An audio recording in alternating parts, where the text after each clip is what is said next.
bahwa yang perlu kita sadari, siapapun kita, setinggi apapun pendidikan dan jabatan kita, sekuat apapun finansial kita, di hadapan Allah kita tetap sebagai manusia, makhluk yang fakir lagi miskin.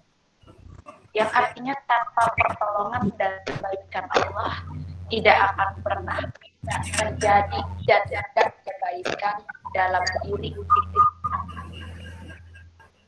Jadi siapapun kita, di hadapan Allah kita tetaplah makhluk yang miskin, yang sangat membutuhkan tolongan dan kebaikan.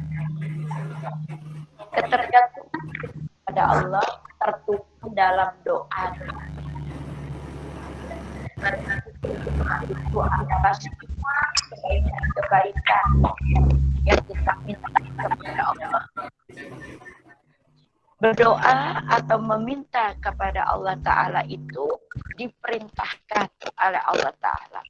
Kemarin dalam surat 40 ayat 60, surat 7 ayat 55 sampai 56. Di surat 40 ayat 60 Allah Ta'ala berfirman, berdoalah kepadaku.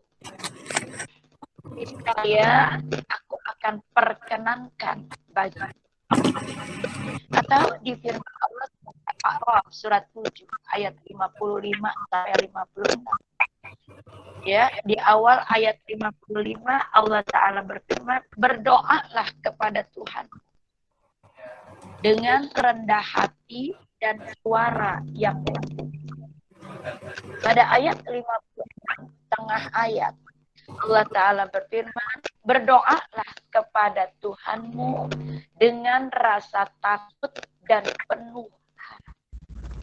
Dari dua surat tersebut, di situ memuat perintah Allah untuk berdoa atau meminta kepada Allah.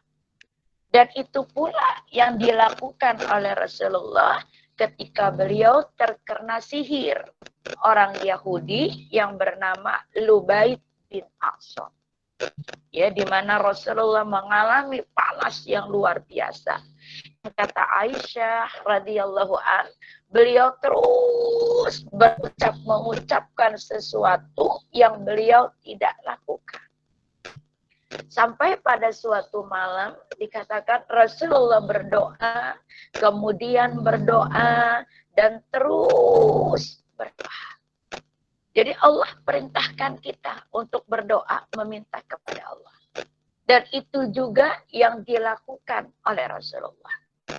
Kalau berdoa yang isinya meminta kepada Allah diperintahkan dan dicontohkan oleh Rasulullah, maka keutamaan doa itu adalah ibadah. Karena sesuatu yang tertulis dalam Al-Quran merupakan syariat yang harusnya kita taati. Karena Allah menciptakan kita manusia dalam surat 51 ayat 56 kemarin. Allah Ta'ala berfirman, وَمَا خَلَقْتُ الْجِنَّ وَالْإِنسَ إِلَّا لِيَعْبُدُونَ. Kata Allah, aku tidak menciptakan jin dan manusia kecuali agar beribadah kepadaku. Beribadah kepada Allah itu maksudnya mentaati perintah Allah. Salah satu perintah Allah yang ditaati adalah berdoa kepada Allah. Sehingga saat kita berdoa mentaati perintah Allah, maka itu kita sedang beribadah kepada Allah. Ya, dengan keutamaan doa yang kedua, kemarin dikatakan doa itu adalah ibadah yang paling mulia di sisi Allah. Yang dalam hadis Rasulullah, riwayat Imam At-Tirmidzi, Ibnu Majah, Imam Ahmad dari Abu Hurairah, Rasulullah bersabda, tidak ada sesuatu yang paling mulia di sisi Allah daripada doa. Jadi kata Rasulullah, tidak ada sesuatu yang paling mulia di sisi Allah daripada doa. Kenapa demikian? Karena saat kita berdoa, kita mengakui kelemahan dan keterbatasan kita sebagai manusia. Dan saat kita berdoa, kita mengakui Allah lah yang maha kuasa dan berkuasa atas seluruh makhluknya. Lalu keutamaan doa yang ketiga kemarin, dengan berdoa terhindar dari murka Allah Ta'ala.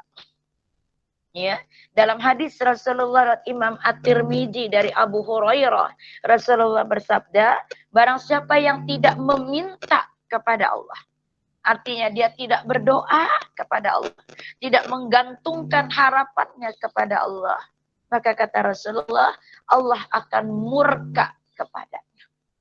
Bagaimana bentuk kemurkaan Allah? Di dalam surat 40 ayat 60 kemarin. Allah mengatakan, dan orang-orang yang sombong tidak mau menyembahku, aku masukkan mereka ke dalam neraka jahanam dalam keadaan hina dina. Jadi kata Rasulullah, kata Allah Ta'ala berfirman, dan orang-orang yang sombong tidak mau menyembahku. Arti tidak mau menyembah Allah adalah tidak mentaati perintah Allah. Salah satu poin yang tidak ditaatinya adalah dia tidak minta kepada Allah. Kata Allah itu adalah orang yang sombong. Maka Allah pun murka dengan memasukkannya ke dalam neraka jahanam dalam keadaan hina dina. Lalu keutamaan doa yang keempat kemarin. Dengan berdoa terhindar diri kita sebagai orang yang lemah. Yang dalam ucapan Imam An-Nawawi mengatakan lemah di sini maksudnya adalah lemah akalnya dan buta hatinya. Jadi dengan berdoa kita terhindar sebagai orang yang lemah akal dan buta hatinya. Nah, Masya Allah. Itu keutamaan doa. Terlihat sepele tapi muatan keutamaannya luar biasa. Saat kita berdoa, kita sedang beribadah kepada Allah dengan ibadah yang paling mulia di sisi Allah. Dengan berdoa, kita terhindar dari murkanya Allah Ta'ala. Dan dengan berdoa, kita terhindar sebagai orang yang lemah dan buta hatinya. Pertanyaannya sekarang, bagaimana adab berdoa? Karena layaknya meminta kepada manusia dibutuhkan adab dan etika, apalagi kepada Allah. Ya, pentingnya beradab dalam berdoa itu karena kita sedang berhadapan dengan Allah. Kita sedang berhadapan kepada zat yang kita membutuhkan kebaikan dan karunia. Kita sedang berhadapan kepada zat yang berkuasa dan maha memiliki semua kebaikan yang kita butuhkan. Maka dibutuhkan amat sangat adab dalam berdoa dan meminta kepada Allah. Adab dalam berdoa. Hari ini kita bahas adab dalam berdoa. Adab dalam berdoa yang pertama, mengucapkan pujian kepada Allah terlebih dahulu dan bersolawat kepada Nabi. Mengucapkan pujian kepada Allah terlebih dahulu. Dengan apa? Dengan Asmaul Husna atau nama-nama terbaik dari Allah dan bersolawat kepada Nabi. Tentu solawat yang kita gunakan di sini yang sanadnya merujuk kepada Rasulullah. Ya, bagaimana dia solawat yang sahih yang merujuk kepada Rasulullah? Dikatakan dari Umar bin Khattab, ya, solawat kepada Rasulullah adalah Allahumma sholli ala Muhammad wa ala ali Muhammad kama shallaita ala Ibrahim wa ala ali Ibrahim innaka Hamidum Majid. Allahumma barik ala Muhammad wa ala ali Muhammad kama barakta ala Ibrahim wa ala ali Ibrahim innaka Hamidum Majid. Itu salawat yang bersanad sahih merujuk kepada Rasulullah. Kenapa enggak pakai Sayyidina? Karena arti Sayyidina adalah tuan yang dipertuan. Ya, dan semasa Rasulullah hidup, beliau tidak suka dipertuan. Ya. Beliau tidak suka dipertuan. Hal itu terbukti dalam kitab Sirah Nabawiyah, dikatakan ketika Rasulullah masuk dalam majelis beliau, sahabat pada berdiri menyambut beliau. Kata Rasulullah, duduklah. Aku sama seperti kalian. Ketika Rasulullah berwudu, orang-orang berebut ya, menampung air wudu Rasulullah untuk dipakai wudu. Kata Rasulullah, jangan, itu kotor. Nah, disinilah begitu rendah hatinya Rasulullah, begitu tawaduknya Rasulullah. Beliau adalah manusia pilihan Allah, penyelamat seluruh manusia, mengeluarkan manusia dari kejahilian kepada cahaya yang terang benderang, yang amat sangat sayang kepada umatnya, menginginkan selalu kebaikan untuk umatnya. Tetapi beliau tidak suka dipertua. Beliau tidak suka ditokohkan. Masya Allah. Ya, kepribadian seperti inilah yang dikatakan. Inilah yang dikatakan. Ya, sebaik-baik kalian adalah yang paling baik akhlaknya. Salah satu bentuk kebagusan akhlak itu adalah tidak suka ditokohkan. Tidak suka difiguritaskan. Ya, tidak suka dipertua. Ya. Dan dari Aisyah radhiyallahu an dikatakan akhlaknya Rasulullah adalah Al-Quran yang berjalan. Dan Al-Quran mengajarkan setiap manusia untuk rendah hati, tawadu, bersuara lembut. Yang kata Allah, Allah tidak menyukai orang-orang yang melampaui batas.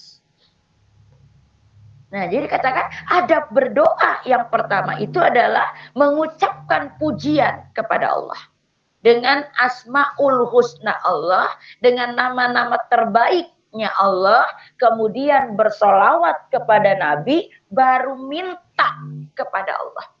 Hal ini termuat dalam firman Allah, surat 7 ayat 180. Yuk buka dulu, surat 7 ayat 180.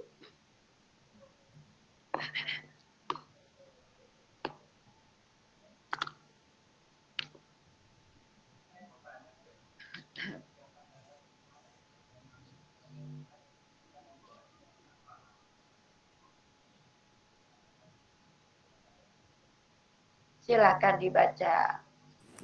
Bismillahirrahmanirrahim. Dan Allah memiliki Asmaul Husna, nama-nama yang terbaik. Maka bermohonlah kepadanya dengan menyebut Asmaul Husna itu. Dan tinggalkanlah orang-orang yang menyalahartikan nama-namanya.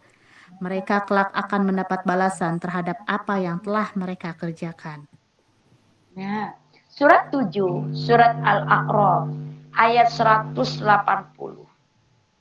Di kalimat kedua, Allah Ta'ala mengatakan, maka bermohonlah kepadanya, memintalah kepadanya, berdoalah kepadanya dengan menyebut Asma'ul Husna itu. Jadi Allah perintahkan kita.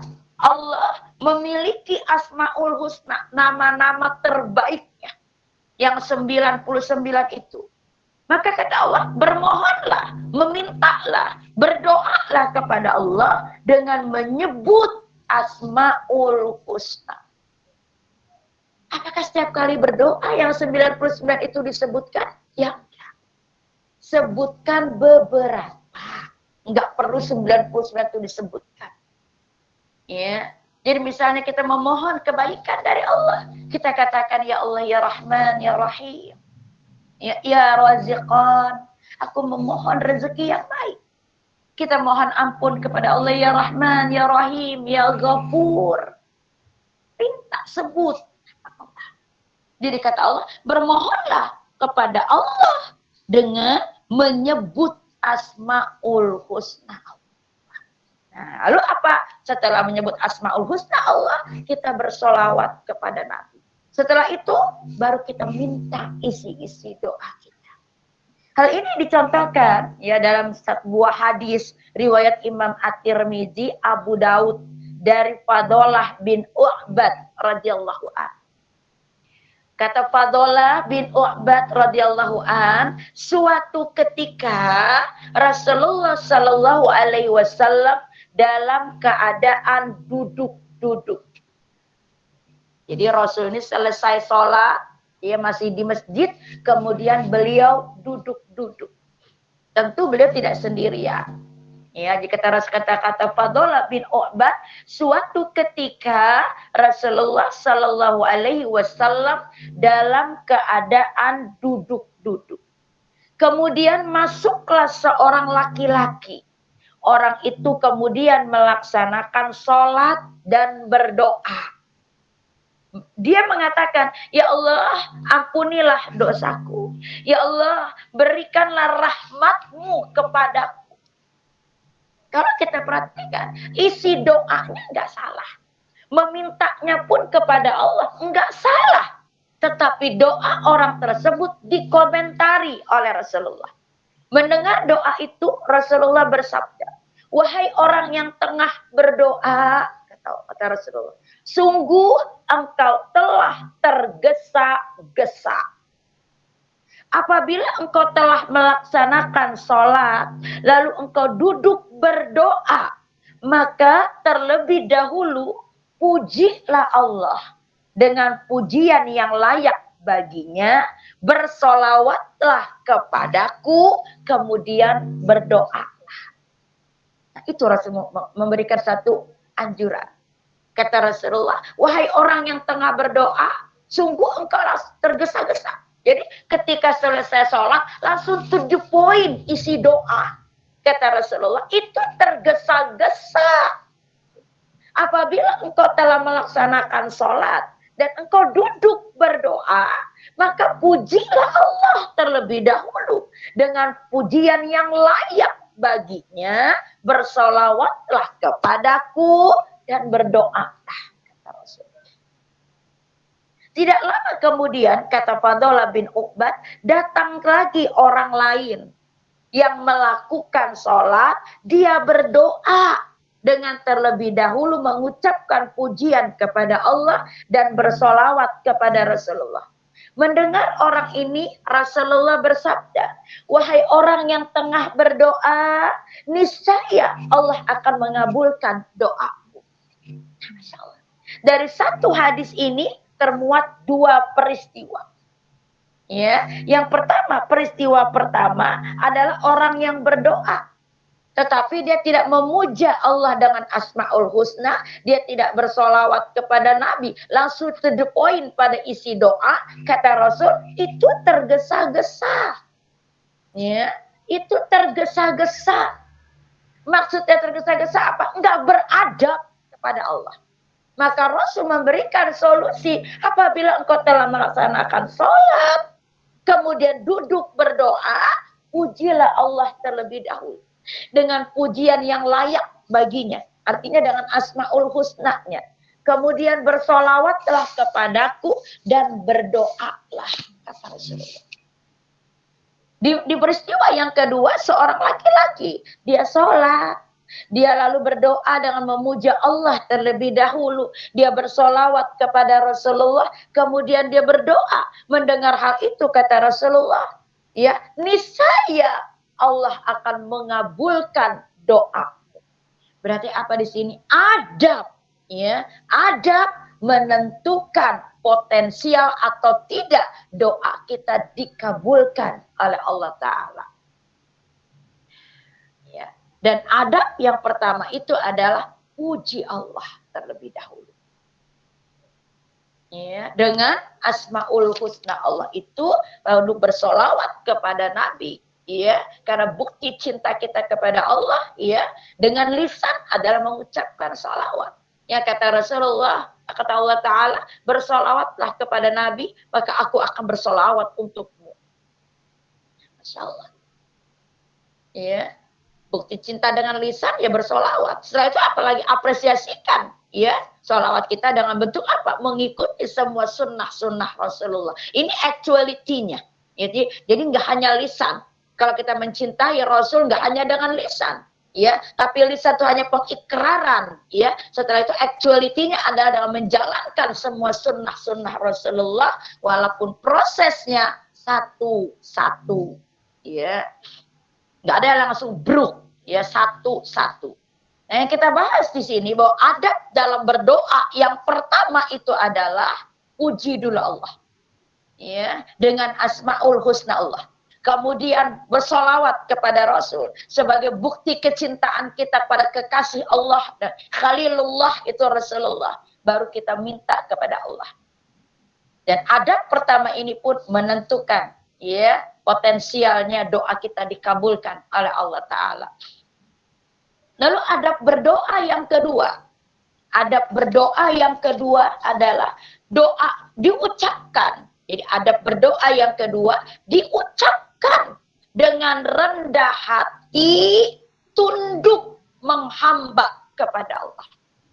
Jadi berdoa itu diucapkan, isi doa-doanya itu diucapkan dengan rendah hati dan tunduk menghamba kepada Allah. Rendah hati bahwa apa? Kita adalah orang yang memerlukan Allah. Ya, kita yang memerlukan karunia dan kebaikan dari Allah. Yang tanpa karunia dan kebaikan Allah, kita nggak bisa seperti ini. Seperti saat ini, tanpa karunia dan kebaikan dari Allah, kita nggak mungkin bisa join dalam taklim dalam virtual. Tanpa kebaikan dan pertolongan dari Allah, kita nggak mungkin bisa duduk dengan baik walaupun sedang virtual. Saat ini, kalau kita nggak pertolongan Allah, kita nggak akan mungkin bisa sehat, bernafas, bisa konsentrasi dalam kajian ini. Ya, semua adalah pertolongan dan kebaikan dari Allah. Maka doa-doa kita pun harus diucapkan dengan rendah hati. Karena kita adalah orang yang miskin yang membutuhkan pertolongan Allah. Yang tanpa kebaikan dari Allah, nggak akan ada kebaikan dalam diri kita. Ingat firman Allah, surat 7 ayat 55 dan 56. Kita ulas kembali. Surat 7 ayat 55 sampai 56.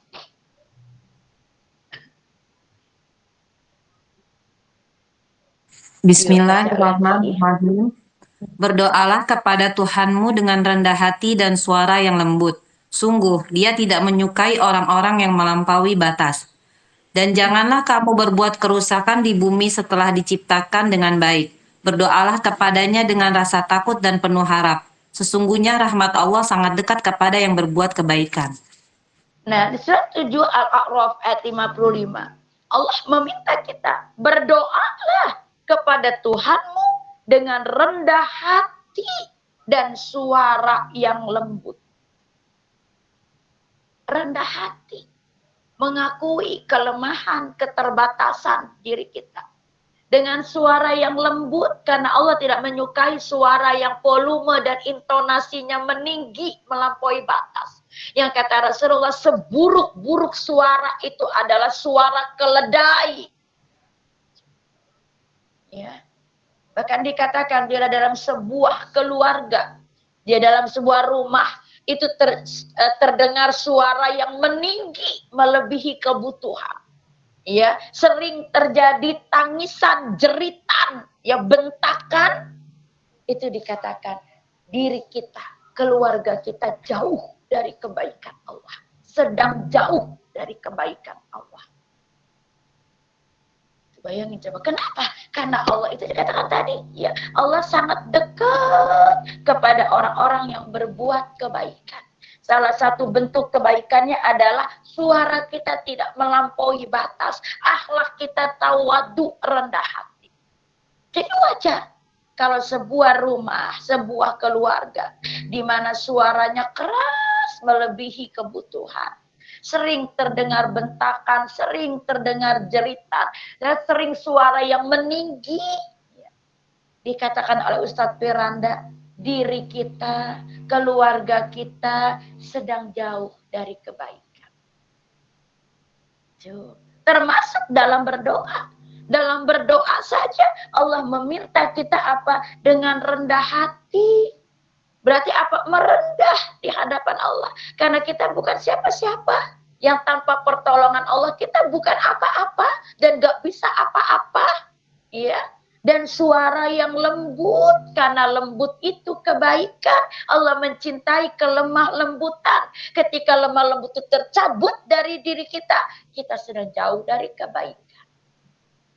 Di ayat 56 tengah ayat Allah Ta'ala berfirman, berdoalah kepadanya dengan rasa takut dan penuh harap. Ini pun indikasi rendah hati. Ya, takut kalau nggak dikabulkan karena kita butuh Allah. Berharap dikabulkan kan hanya dengan kebaikan Allah kita bisa melakukan apapun. Ya. Jadi kita tadi adab berdoa yang kedua diucapkan dengan rendah hati. Tadi surat 7, 55 dan 56. Tunduk menghamba kepadanya. Arti tunduk menghamba kepada Allah di sini adalah maknanya. Makna tunduk menghamba kepada Allah di sini adalah mengakui semua dosa-dosa yang diperbuat. Nah, pengakuan terhadap semua dosa-dosa yang diperbuat ini mencerminkan sempurnanya penghambaan kepada Allah. Sempurnanya penghambaan kepada Allah. Hal ini diriwayatkan dari hadis riwayat Imam Al-Hakim dari Ali bin Abi Thalib radhiyallahu an.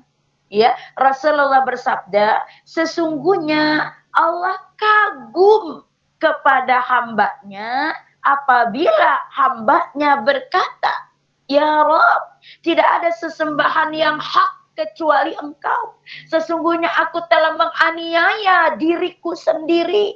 Maka ampunilah dosa-dosaku. Karena sesungguhnya tidak ada yang mengampuni dosa-dosa itu kecuali Engkau. Lalu kata Rasulullah, Allah berfirman, hambaku telah mengetahui bahwa tidak ada Rob yang mengampuni dan maha menghukum kecuali aku. Coba, iya. Jadi tunduk menghamba itu maknanya mengakui semua perbuatan dosa. Lalu memohon ampun kebaikan dari Allah. Dan ini kalau kita perhatikan hadis Rasul ini, isinya itu persis seperti doa yang diucapkan oleh Nabiullah Adam alaihissalam dan Nabi Yunus alaihissalam. Kita ingat, ya, sirahnya Nabi Adam alaihissalam. Ketika Allah ciptakan Adam, dari tulang rusuk Adam Allah ciptakan Hawa. Allah katakan bersenang-senanglah kalian di surga, makanlah apa yang kalian inginkan, jangan dekati buah khuldi. Lalu apa? Larangan itu dijadikan jebakan oleh iblis untuk membujuk Adam dan Hawa. Yang pertama kali dibujuk adalah perempuan. Kenapa? Karena perempuan itu lemah akalnya. Ya. Makhluk yang lemah dikatakan. Ya. Jadi perempuan itu adalah makhluk yang lemah dan kurang akal. Kenapa lemah? Sedikit sekali rasa takutnya kepada Allah. Kurang akal karena dia didominasi oleh perasaannya. Akhirnya apa? Hawa yang dibujuk oleh iblis. Masuk dalam perangkap iblis, Hawa dijadikan lagi perangkap untuk membujuk Adam. Iya, maka Hawa perempuan membujuk lelaki. Maka apa kata Rasulullah? Ya, fitnah yang paling berbahaya untuk laki-laki adalah fitnah wanita. Dan akhir zaman ditandai dengan banyaknya fitnah, terutama fitnah wanita. Akhirnya apa? Hawa membujuk Adam. Adam terperangkap dengan bujukan Hawa. Mereka memakan buah khuldi yang kata Allah, lalu tampaklah aurat mereka. Artinya apa? Isi hati mereka, hawa nafsunya. Lalu Allah turunkan ke bumi dan kondisi terpisah. Dalam beberapa riwayat dikatakan selama 10 tahun. Lalu di Jabal Rahmah, Nabi Adam alaihissalam mengakui dosanya dengan berdoa, Rabbana zolamna anfusana wa illam taghfir lana wa tarhamna lanakunanna minal khasirin. Rabbana, ya Allah ya Tuhanku, zolamna anfusana, sungguh aku telah menzolimi diriku sendiri. Watarhamna, sayangi aku ya Allah. Wa illam taghfir lana, kasihani, ampuni. Lanakunanna minal khasirin. Jika tidak, aku termasuk orang-orang yang rugi. Setelah pengakuan dosa itu, ya, Allah pertemukan dengan Hawa. Itu posisinya di Jabal Rahmah. Kita ingat juga kisah Nabi Yunus alaihissalam, ya, yang mendakwahi kaumnya. Lalu apa? Tidak terjadi perubahan pada kaumnya. Kaumnya kurang respon pada dakwahnya. Pikiran Nabi Yunus sebagai manusia, aku tinggalkan kaumku beralih kepada kaum yang lain. Untuk apa? Di sana masih banyak orang yang untuk kudakwahi. Begitu kata Nabi Yunus. Begitu naik kapal, ya, Allah tidak suka baik kata manusia, belum tentu baik kata Allah. Pikiran Nabi Yunus pun betul kata Nabi Yunus, belum tentu betul kata Allah. Begitu dia naik kapal, Allah menegur, ya, keputusan Nabi Yunus dengan apa? Qadarullah, kapal itu melebihi muatan. Ya, akhirnya apa? Begitu diundi yang harus keluar dari kapal tuh Nabi Yunus, ulang lagi Nabi Yunus. Akhirnya Yunus pun keluar melompat ke laut. Di situ pun Allah masih menyayangi Nabi Yunus dengan apa? Masuk dalam mulut ikan paus dan dalam perutnya ikan paus. Itu pun kasih sayang Allah. Berarti apa? Musibah pun kasih sayang Allah. Kenapa? Allah tidak ingin kita berlama-lama dalam kesalahan. Tetapi kita seringnya apa? Mensikapi musibah itu adalah sesuatu yang berat. Sesuatu yang menyakitkan. Yang terkadang kita lupa mencari hikmahnya dan cenderung kufur nikmat kepada Allah. Ya, cenderung kufur nikmat kepada Allah. Padahal sakit satu poin ini. Kalau mau tenang, pikirnya, hatinya, imannya dimainkan, masih banyak nikmat-nikmat Allah yang harus kita syukuri. Maka apakah pantas dengan musibah yang satu ini kita mengingkari nikmat-nikmat Allah yang lain? Harusnya begitu. Jadi Nabi Yunus pun ditangkap, diterkam oleh mulutnya ikan paus pun, itu kasih sayang Allah. Coba kalau enggak, dicabik-cabik oleh binatang laut lagi. Ini kan dimasukkan. Tapi kesalahannya ditegur dengan berada di dalam perut ikan paus yang gelap gulita. Disitulah Nabi Yunus muhasabah diri, introspeksi diri. Lalu dia berdoa seraya berkata, Rabbana zolamna anfusana wa illam taghfir lana wa tarhamna lanakunanna minal khasirin. Lalu apa? Setelah dia mengakui perbuatan dosa-dosanya, kesalahannya, paus itu pun memuntahkan isi perutnya. Keluarlah Nabi Yunus alaihissalam kembali kepada umatnya. Jadi arti tunduk menghamba kepada Allah yang kedua itu adalah mengakui perbuatan dosa-dosa yang kita lakukan. Karena dosa itu adalah akibat dari kesalahan. Kesalahan ini kalau nggak kita taubati, ampuni, mohon ampun kepada Allah, dia akan menjadi penghalang untuk kita mendapatkan kebaikan dari Allah. Salah satu kebaikan itu dikabulkannya doa-doa kita. Nah, jadi makna tunduk menghamba kepada Allah tadi satu, ya, mengakui perbuatan-perbuatan dosa.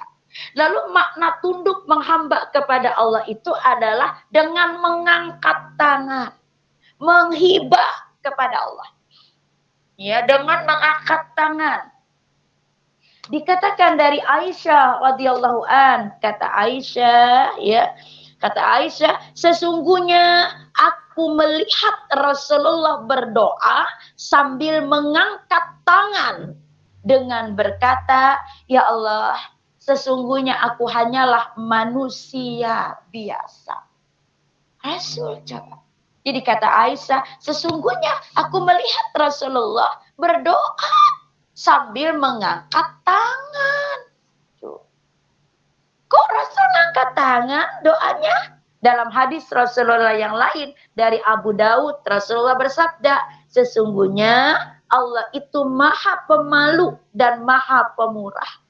Dia malu terhadap hambanya apabila hamba mengangkat tangan berdoa lalu mengembalikannya dengan tangan hamba. Di sinilah bentuk Ar-Rahman, Ar-Rahimnya Allah. Ya, seorang hamba berdoa minta kepada Allah angkat tangan.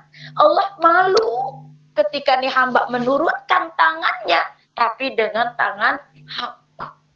Berarti apa? Ada janji. Ya, Allah akan mengabulkan doanya. Berarti apa? Harusnya ada janji. Bentuk janji itu apa sih? Ketenangan dan keyakinan kepada Allah.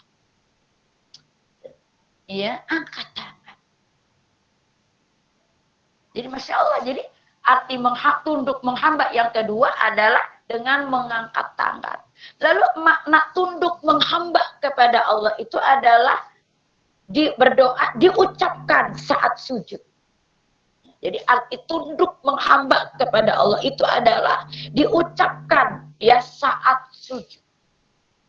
Ya, dalam satu hadis Rasulullah dikatakan bahwa ya kata Rasulullah sujud adalah saat paling dekat ya hamba kepada Allah.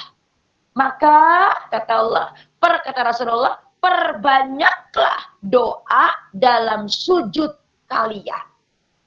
Jadi hadis riwayat Imam Muslim, Abu Dawud, Imam An-Nasai, Rasulullah bersabda, saat yang paling dekat antara hamba dengan Tuhannya adalah ketika dia sedang sujud. Maka perbanyaklah doa dalam sujud. Dan ini juga dilakukan Rasulullah. Yang ketika Rasulullah sholat, Umar bin Khattab bertanya, ya Rasulullah, kenapa sujudmu lama sekali? Rasul mengatakan, aku senang. Ketika aku meminta kepada Allah, aku sedang tersungkur di hadapannya. Nah, ulama salaf sependapat, doa saat sujud itu ya dilakukan di semua sujud.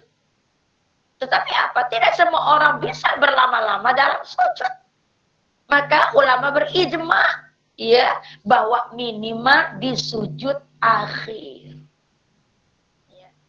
Jadi perlama sujud, dan hikmah memperlama sujud juga dalam hadis kata Rasulullah, ketika seorang hamba mengangkat tangan untuk sholat, Allahu Akbar, Allah turunkan semua dosa-dosanya. Allah timpakan di atas kepala dan kedua bahunya. Ketika dia ruku dan sujud, maka berguguranlah dosa-dosanya. Maka kata Rasulullah, perlama ruku dan sujud. Perlama ruku dan sujud, saat itu dosa berguguran. Saat sujud memperlama dengan apa? Dengan doa. Ya, doanya doa apa? Apapun, tetapi yang tidak boleh tinggal 3 doa. Yang tidak boleh tinggal berarti harus ada doa di sujud kita itu. Allahumma inni as'aluka husnul khatimah. Allahumma rzuqni taubatan nasuha qablal maut. Allahumma ya muqallibal qulub tsabbit qalbi ala dinik. Nah, ulama bersepakat doa itu diucapkan di dalam hati.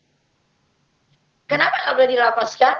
Khawatir menjadi penambahan bacaan dalam sholat. Ya, nah jadi apa? Ucapkan. Jadi apa tadi? Adab berdoa yang berapa itu? Kedua, ya, diucapkan dengan rendah hati. Surah 7, 55, 56. Dan tunduk menghamba kepada Allah. Artinya apa? Dengan mengakui perbuatan dosa kita. Ya, dengan mengangkat tangan dan juga diucapkan saat kita sedang sujud. Nah, tunduk menghamba kepada Allah. Lalu adab berdoa yang ketiga adalah diucapkan sungguh-sungguh. Nah, ya. Jadi doa itu diucapkan sungguh-sungguh. Makna sungguh-sungguh di sini apa sih? Makna sungguh-sungguh itu diucapkan dengan keyakinan. Ya, keyakinan. Untuk bisa yakin, maka harus paham. Jadi makna sungguh-sungguh di sini adalah doa itu diucapkan dengan keyakinan. Karena dalam hadis kata Rasulullah, berdoalah kepada Allah dengan engkau merasa yakin dikabulkan oleh Allah. Jadi kata Rasulullah, berdoalah kepada Allah dengan engkau merasa yakin dikabulkan oleh Allah. Sebenarnya tidak merasa ya. Harusnya memang yakin dikabulkan. Karena di surat 40 ayat 60 kan Allah Ta'ala berfirman, berdoalah kepadaku. Niscaya aku akan perkenankan bagimu, kata Allah. Ya, Allah menjadikan niscaya aku akan perkenankan bagimu, kata Rasulullah, kata Allah. Ya, dan Allah tidak pernah menyalahi janjinya. Allah tidak pernah mengingkari janjinya. Ketika Allah berkata demikian, berarti itulah yang akan terjadi. Cuma entah kapan bentuknya seperti apa, itulah kewenangan Allah. Nah, jadi perkataan tadi, bersungguh-sungguh dalam doa itu, maknanya pertama, doa itu diucapkan dengan keyakinan. Ya, yakin Allah akan kabulkan doa kita. Untuk bisa yakin, maka basicnya harus paham. Karena kata Rasulullah dari Mu'adz bin Jabal, Rasulullah bersabda, Allah tidak akan mengabulkan doa yang diucapkan tapi tidak dipahami. Bagaimana kita yakin bakal dikabul? Kita kagak ngerti artinya. Maka apa? Ngertiin dulu, pahamin dulu apa yang kita ucapkan. Dari pemahaman itu akan tumbuh keyakinan. Lalu arti bersungguh-sungguh juga apa sih? Diucapkan terus menerus. Jadi doa itu diucapkan terus menerus. Maksud terus-menerus apa? Diulang-ulang. Jadi maksud terus-menerus itu diulang-ulang. Ya, ulama bersepakat doa itu boleh diulang sebanyak 3 kali dalam sekali berdoa. Jadi kata ulama mengatakan berdoa itu boleh diulang 3 kali dalam sekali berdoa. Misalnya gimana saat kita berdoa, Rabbi firli, Rabbi firli, Rabbi firli. Nah itu, mengulang 3 kali satu doa dalam sekali berdoa. Dan hal itu pula yang dilakukan oleh Rasulullah. Ya, dalam hadis Imam Bukhari wa Muslim dari Ibnu Mas'ud radhiyallahu an dikatakan ya, setelah Rasulullah selesai dari sholatnya, kemudian beliau berdoa, ya, mendoakan kejelekan untuk kaum Quraisy. Jadi Rasul mendoakan kejelekan untuk kaum Quraisy. Kenapa Rasul mendoakan kejelekan kaum Quraisy? Karena sebegitu menyakitkan tindakan kaum Quraisy kepada umatnya Rasulullah. Rasul dikatakan tukang sihir, orang gila, penyair, lalu ekonomi diboikot, ya, lalu umatnya Rasulullah diintimidasi, bahkan dibunuh, ya. Sebegitu kejamnya kaum Quraisy. Sehingga kata Ibnu Mas'ud, selesai sholat, Rasul mendoakan kejelekan untuk kaum Quraisy dengan berkata, ya Allah, atasmu kuserahkan kaum Quraisy. Ya Allah, atasmu kuserahkan kaum Quraisy. Ya Allah, atasmu kuserahkan kaum Quraisy. Rasul mengulang 3 kali sebagai bentuk kesungguhannya meminta kepada Allah. Yang perlu kita perhatikan, Rasul meminta kejelekan, mendoakan kejelekan untuk Quraisy, tapi Rasul tidak mengucapkan kejelekan-kejelekan itu. Rasul mengatakan, ya Allah, atasmu kuserahkan kaum Quraisy. Coba. Ya, enggak bilang, ya Allah, azab kaum Quraisy, ya Allah, mampuskan kaum Quraisy. Enggak begitu Rasul. Padahal Rasul sudah meminta kejelekan untuk kaum Quraisy, tapi beliau tidak menyebutkan kejelekan-kejelekan itu. Kenapa? Karena ucapan adalah doa yang akan kembali kepada pengucapnya, dan Allah tidak akan mengabulkan doa-doa yang buruk. Makanya Rasul apa? Ya Allah, atasmu kuserahkan kaum Quraisy. Berarti apa? Memulangkan kaum Quraisy tadi kepada kehendaknya Allah. Masya bagus sekali akhlak Rasulullah SAW. Sakit hati beliau sampai meminta kejelekan kepada Allah untuk kaum Quraisy. Tapi beliau nggak minta kejelekan itu nggak ngomong. Tapi beliau serahkan, ya Allah, atasmu kuserahkan kaum Quraisy. Rasul pulangkan kepada Allah, Rasul serahkan bagaimana baiknya menurut Allah. Harusnya kita begitu juga kali ya Allah. Kalau kita marah sama orang, ya Allah, kuserahkan padamu ya Allah. Harusnya begitu. Enggak bilang, ya Allah, hancurkan dia, ya Allah. Dia jahat, ya Allah, hancurkan. Enggak gitu. Karena Allah tidak akan mengabulkan doa yang buruk. Ya. Kenapa Allah nggak kabulkan? Karena akan kembali pada si pengucap. Allah sayang lagi untuk kita. Allah nggak pingin kita ditimpa keburukan. Makanya Allah nggak kabulin doa-doa yang buruk. Tetapi saat kita sakit hati kepada orang lain, kata Rasulullah, Allah mengabulkan doa orang-orang yang terzalimi. Allah mengabulkan doa orang-orang yang teraniaya, tapi adab berdoanya, serahkan semuanya kepada Allah. Ya Allah, atasmu kuserahkan kaum Quraisy, kata Rasulullah. Mungkin kita, ya Allah, kuserahkan semua kepadamu, ya Allah. Berarti apa? Serahkan kepada Allah pemiliknya, pasrahkan semua menurut kebaikan dari Allah, karena Allah yang maha tahu yang terbaik untuk hamba. Nah, jadi adab berdoa yang ketiga itu diucapkan dengan sungguh-sungguh. Makna sungguh-sungguh itu diucapkan dengan keyakinan. Untuk bisa yakin harus paham apa yang kita ucapkan. Makna sungguh-sungguh pun doa itu diulang-ulang terus-menerus. Bahkan dibolehkan mengulang satu doa dalam sekali berdoa sebanyak 3 kali. Nah, yang berikutnya sekarang. Yang berikutnya ya, berdoa pada waktu-waktu yang mustajab.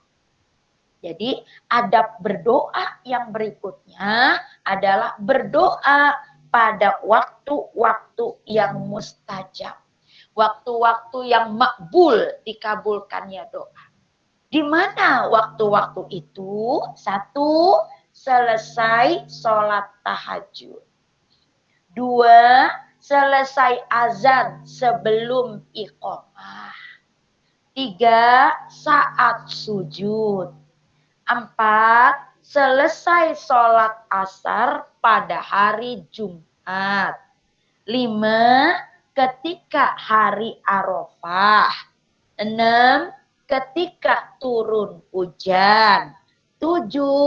10 hari terakhir di bulan Ramadan. Pasti Mbak Nia bingung nulisnya. Cepet banget. Cepet banget. 1. Selesai sholat tahajud. 2. Selesai azan sebelum iqamah. 3. Saat sujud. 4. Selesai sholat asar pada hari Jumat. 5. Ketika hari Arafah. 6. Ketika turun hujan.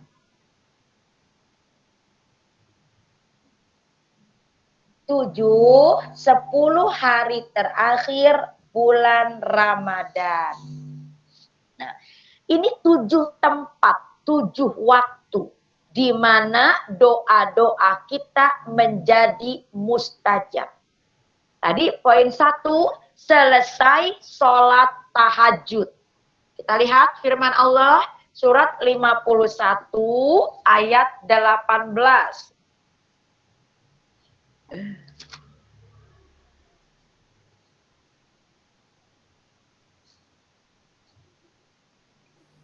Bismillahirrahmanirrahim.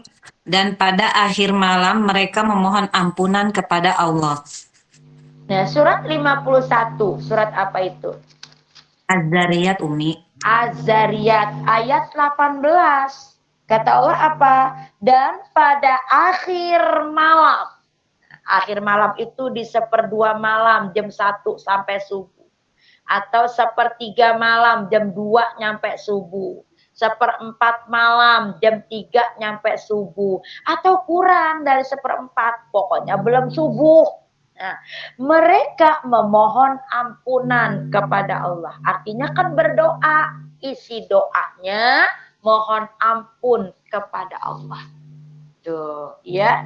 Jadi apa dikatakan tadi? Waktu yang mustajab untuk berdoa yang pertama adalah ya selesai sholat tahajud. Yang dalam hadis kata Rasulullah tidak ada hijab ya antara doa hamba kepada Rabb-nya saat diucapkan manusia sedang tertidur lelap. Di hadis Rasul yang lain dikatakan lagi ya di 1/3 malam bukan lagi malaikat rahmat yang turun ke bumi. Tetapi Allah sendiri yang turun dari arsy-Nya ke muka bumi berhadapan langsung dengan hamba-Nya. Masya Allah, begitu spesial di akhir malam itu. Ya, karena kita berhadapan langsung kepada Allah yang akibatnya tidak ada doa kita yang tidak didengar dan dikabulkan oleh Allah Ta'ala. Nah, berarti apa? Sayang kalau kita ya kelewat sholat tahajud. Tuh, ya sayang sekali. Maka apa? Diagendakan. Ya, untuk bisa apa? Bisa mengerjakan sholat tahajud. Walau kita tidak bisa di jam 1 malam sampai subuh. Kita nggak bisa di jam 2 malam nyampe subuh. Kita nggak bisa di jam 3 malam nyampe subuh. Karena fakta aktualnya kita berdoanya, sholat tahajudnya itu kebanyakan 3:30 atau jam 4. Pokoknya belum subuh. Gak apa-apa kata Allah. Yang salah itu adalah yang tidak mengerjakannya. Nah, ya, 2 tadi waktu yang mustajab untuk berdoa. Yang kedua adalah selesai azan sebelum iqamah. Inilah yang kata Rasulullah, seutama-utama pekerjaan saat azan adalah menjawab azan. Lepas sampai tilawah pun disuruh berhenti. Jadi ketika azan itu tilawah berhenti. Jawab azan. Untuk apa? Ada spare waktu selesai azan itu membaca doa selesai azan. Membaca doa selesai azan. Gimana doa selesai azan? Ya, gimana? Rabb hadhihi Nah, Allah da'wati tammah. Nah, itu apa, Lin? Apa kata Rasulullah? Barang siapa yang selesai azan membaca doa tersebut, maka dia berhak mendapatkan syafaat Rasulullah di yaumil akhir. Selesai baca doa selesai azan itu kita boleh minta apapun. Jadi selesai doa selesai azan itu kita boleh berdoa apapun. Kenapa? Karena kata Rasulullah, doa di antara azan dan iqamah tidak akan ditolak oleh Allah, maka berdoalah. Tuh, kata Rasulullah, doa yang diucapkan antara azan, selesai azan, dan iqamah, sebelum iqamah tidak akan ditolak. Maka berdoalah, kata Rasulullah.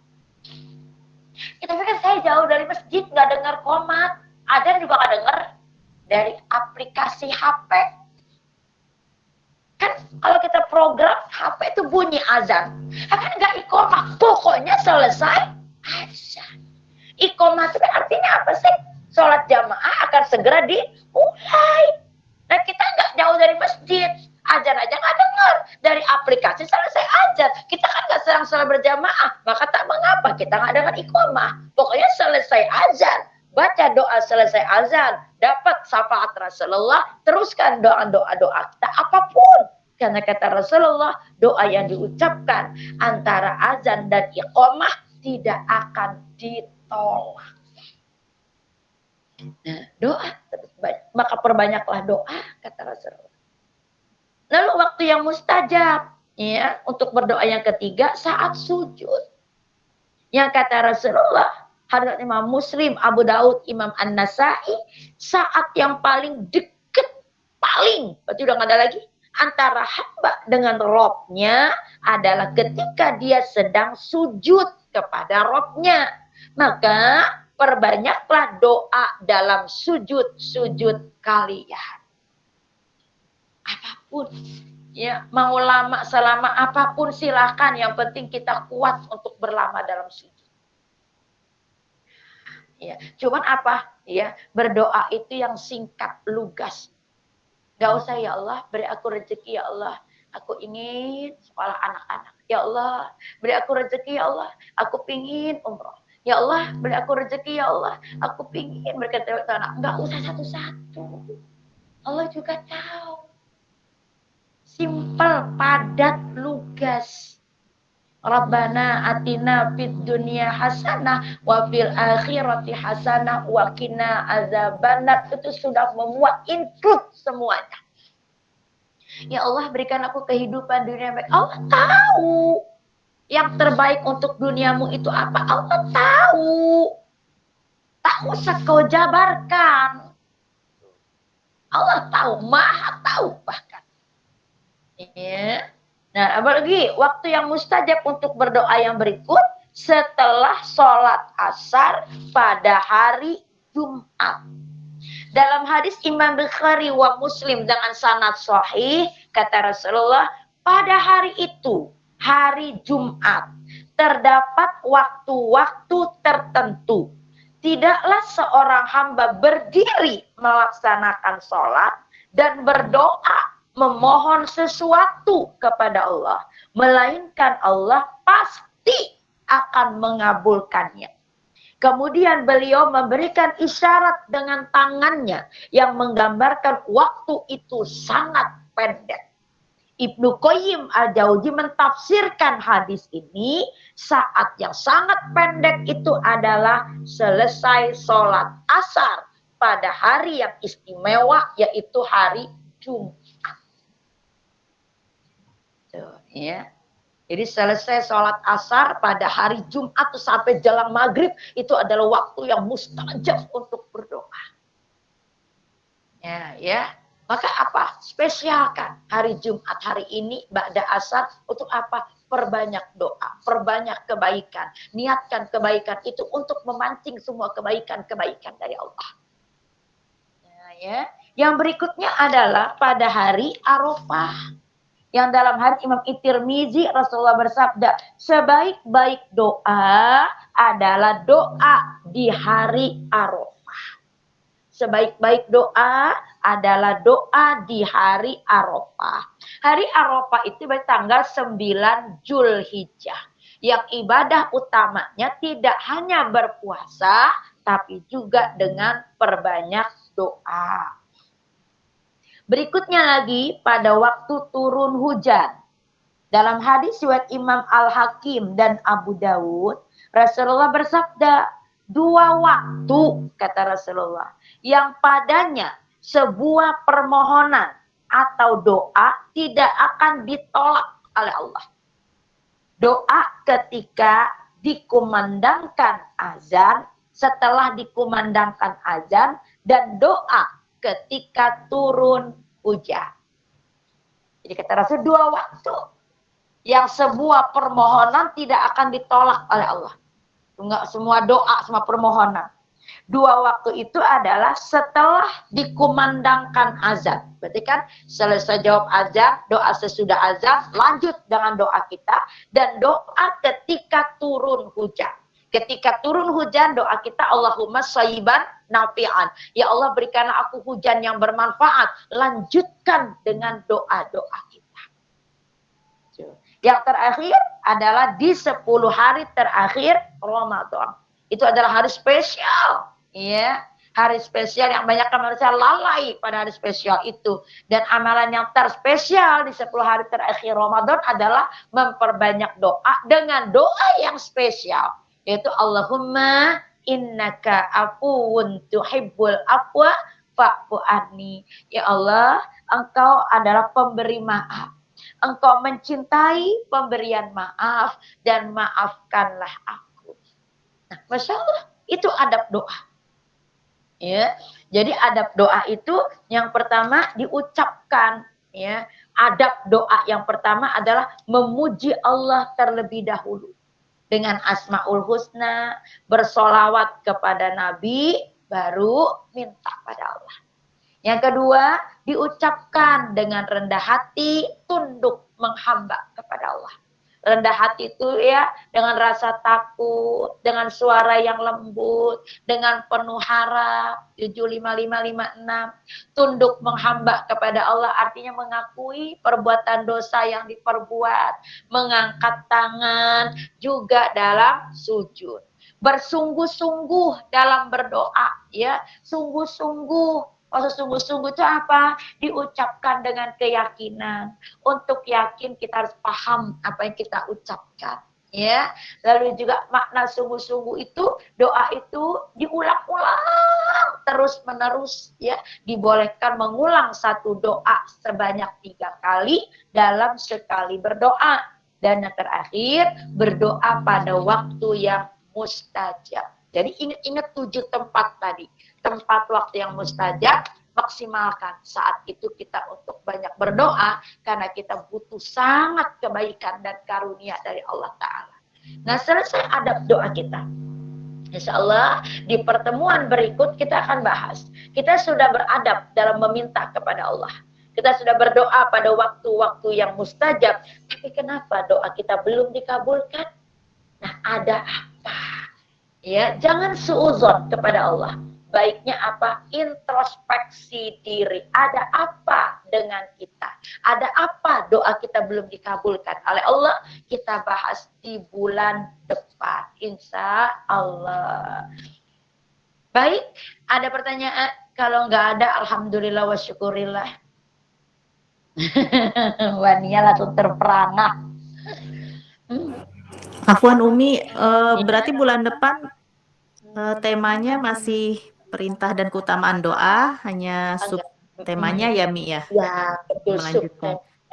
Mengapa doa belum dikabulkan gitu Mi ya? Ya, ada apa dengan doa yang belum dikabulkan? Ya, syukur Umi. Apa? Baik, kalau tidak ada, ya kita sudahi pertemuan kita dengan alhamdulillah. Alhamdulillahirabbil alamin. Kita beristighfar kepada Allah. Astagfirullahaladzim. Astagfirullahaladzim wa atubu ilaih. Subhanaka Allahumma wa bihamdika asyhadu an la ilaha illa anta astaghfiruka wa atubu ilaik. Alhamdulillahirabbil alamin. Lebih kurangnya saya mohon maaf. Barakallahu fikum, hadanallahu wa iyyakum ajma'in. Assalamualaikum warahmatullahi wabarakatuh.